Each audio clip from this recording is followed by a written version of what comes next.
Good morning. So it is Sunday, 21 days down, 11 days to go until surgery. Bit nervous this morning about the weigh-in. We've sort of gone through the week, I think it's felt like a bit of a plateau. Didn't feel like there was much lost, but I could be wrong. We'll see how it goes. It's early in the morning because we can't sleep, because we need to know, and I'll probably end up going back to bed afterwards. But anyway, so last week 154.95. Let's take a look and see.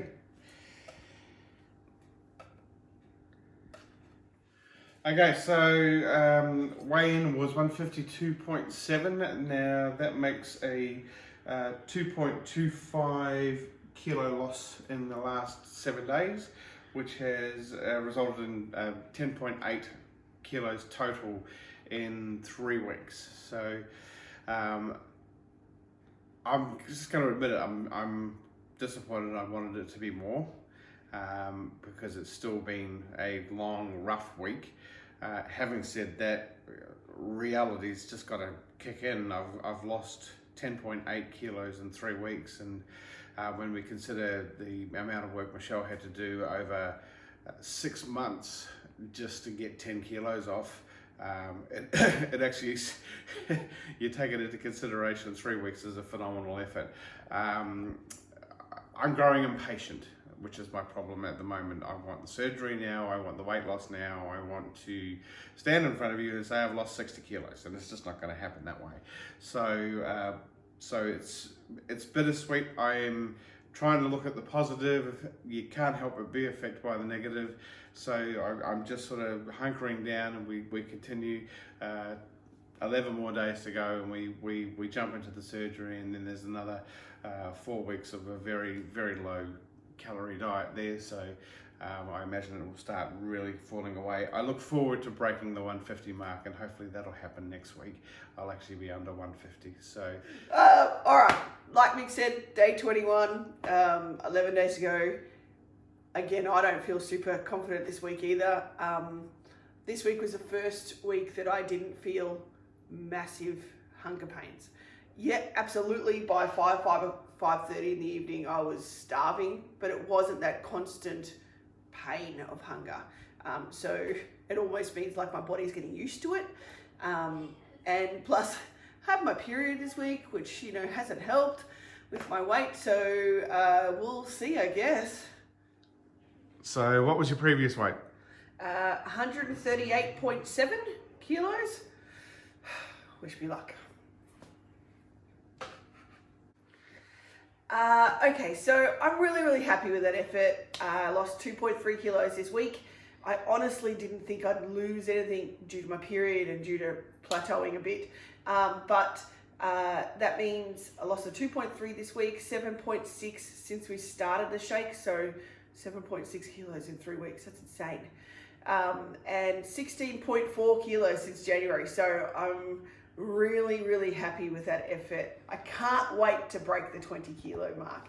So 11 days to go for surgery. Thank goodness. I'm very excited to have the surgery here. Whatever. Hey guys. Yeah, go away.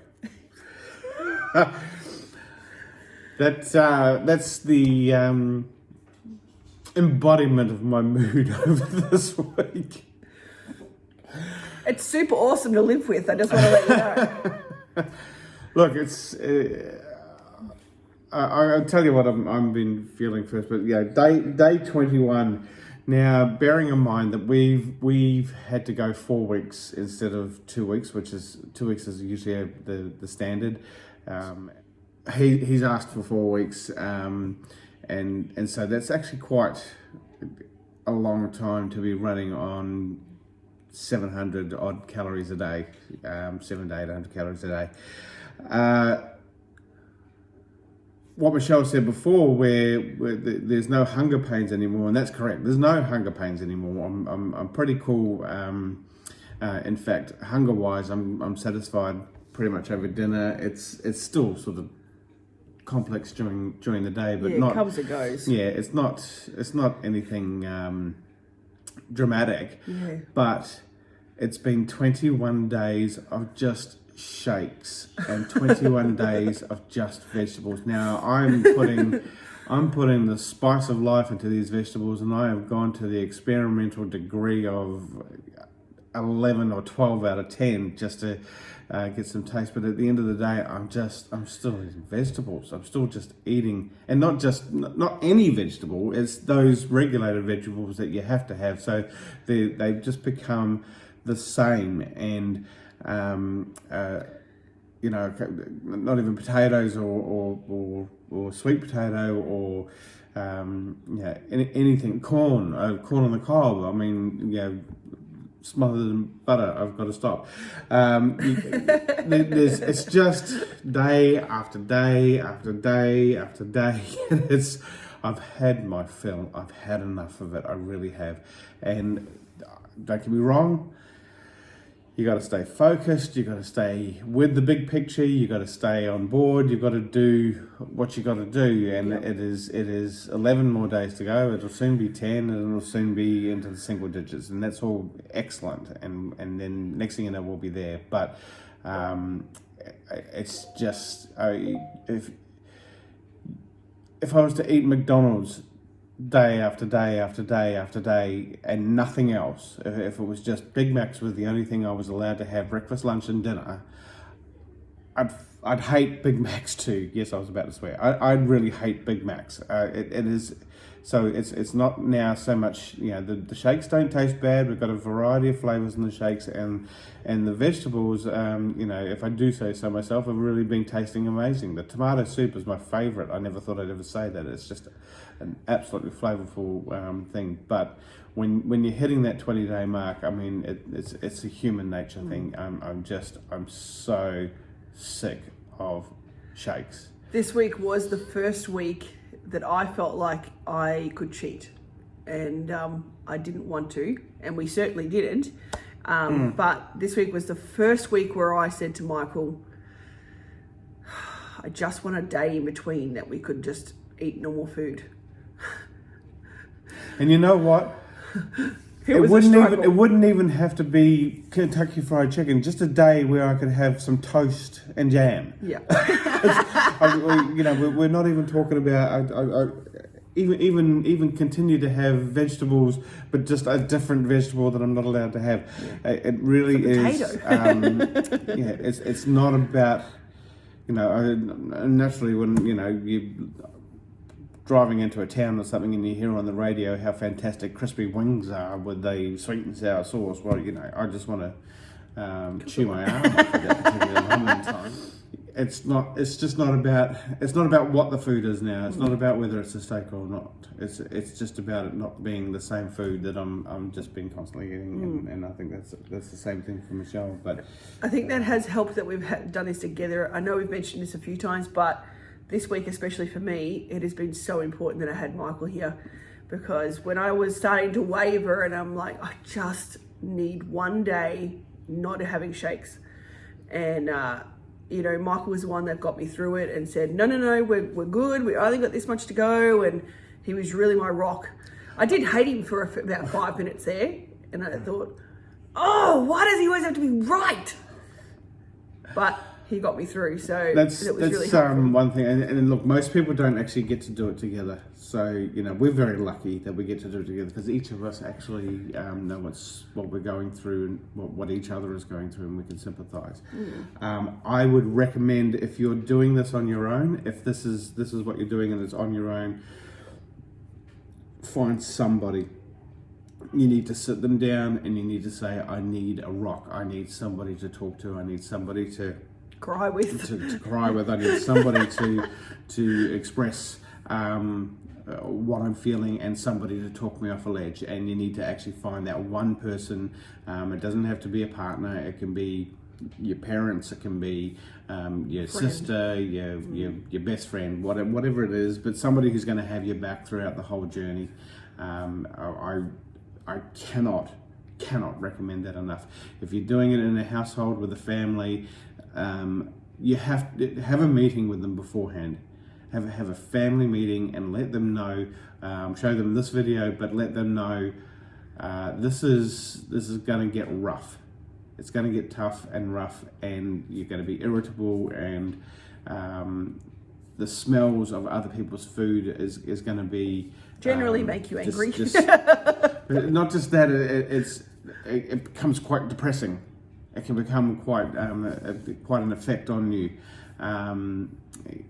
and especially around this time too. Look, people start to make jokes about, oh, they're going to have some food, this, that, and the other, and it's funny, and it's harmless, and it's not meant as anything bad, but you are going to be, where you'd normally be able to come back potentially with a witty comeback, you're going to be tested, and you're going to be, I need to potentially leave the room, or I need to just get away from that situation just for 5 minutes, just to recenter yourself, because that can be challenging too. There's going to be a mix of people in your life. There's going to be those who are just so extra careful and around you to try and get rid of any kind of food and not let you see it, so that you don't have to feel that way. And then there's others who are going to think it's just a fun thing to tease you about what you can't have. And you know what? All of them, every one of them are actually just trying to make light or help in their own way. So do yourself a favor. Don't get angry with people who give you a bit of a tease about the food that they're having, because it's you're the one who made the decision to actually have the surgery. You're the one who made the decision to go down this path and make that commitment. There will be food around you. There's always going to be food around you. Just have to get used to it. Our daughter has to have a meal. She's jump on the shake journey with us, but she has to have a meal too. And at the end of the day, whether she has a lean cuisine meal or whatever, noodles or whatever, there's the things that you can't have. She has to be obviously allowed to or able to have them. Otherwise, it's not right. But that's really quite depressing. Huh? Did you enjoy that? No. So I think there's a couple other things. Oh yeah, we stocked up on our OptiFast Shakes this week. I actually purchased 2 weeks worth, because what happened in week 2, we kind of ran out of certain flavors, and then ended up with only 2 flavors to have. So this week I bought 2 weeks worth of nearly every flavor shakes, and pretty much every flavor that we could sort of get, so we could have a choice. And then that way, next week's budget that comes in, I'll just pay off what we paid for the normal grocery shop. We also had our blood tests this week. So final thing before surgery. Final blood test. So as long as I don't get pregnant between now and surgery, I should be fine. Was interesting him having that conversation with them. or alternatively, we also have to notify them if we have a blood transfusion. My thoughts are I'm going to have concerns of a bigger nature if I need a blood transfusion in the next 2 weeks. So I don't think that's going to be a particular issue, unless it is a particular issue. And also my super was approved this week. It hasn't come into the account yet, but at least we know it's actually been up. I can see it on my actual superannuation account that it's been deducted. So that's approved, that's done. It's heading towards the bank now. So we are pretty much locked and loaded now. We are ready to go. We can start paying surgeons and start paying hospitals and start paying anaesthetists, ready to actually have the surgery done. So that's very exciting. It's locked it in now. It's going to happen. And I think this morning actually for the first time I was actually feeling a little nervous. About actually, none of it was actually, all set in stone until pretty much now. So I am actually going to go into a hospital, and a surgeon is going to, actually take a piece of me away. You at least get a bypass. I get a piece of me taken away, and which is good. My 2 kilos was taken out of me. It was an interesting a meeting when we had with the nutritionist. He said, and it'll be that particular scar that'll hurt the most afterwards, because that's where they're going to rip your stomach out. Okay, thanks. Excellent. So yeah, that's also the motivation to continue and not to cheat for the next 10 days, because you know there's a guy with some tongs and a knife and some scissors and stuff rolling around inside my stomach, and apparently this is going to make this job easier for him, and that's what you want to do. You want to make it easy. I'd hate somebody to just stick something inside me and go, "Oh, Jesus, guys, made it hard for me. I hope it's gonna work." No, I want him to say, "Oh, look at this. This is going to be a breeze. It's going to ease this one." And so that's the goal. Yep. I did up a weight chart this week, so that was with our goals that we can cross out each time we lose some kilos, which I was very excited to do because I'm at 16 kilos at the moment, and my first goal for 20 kilos was to get a nose piercing. So I'm very excited about that. I'm very excited that I'm almost there. So we slowly built up to things that were bigger, like the Sydney Harbour Bridge and that sort of stuff. So a bridge walk. So yeah, very excited that we did that up. So once she gets past 20 kilos, we can all ask her, how does she blow a nose? It doesn't work for me. And anyway, I've got enough holes in my nose, so don't be expecting my nose to be pierced. I'll get a nice little haircut, and I'll probably shave my beard. Probably, yes. You're starting to look like Father Christmas. Okay, 13 minutes, honey. I think we've talked way too long. All right, guys. We'll see you next week for our final weigh-in before surgery. Ciao. All right, see you guys.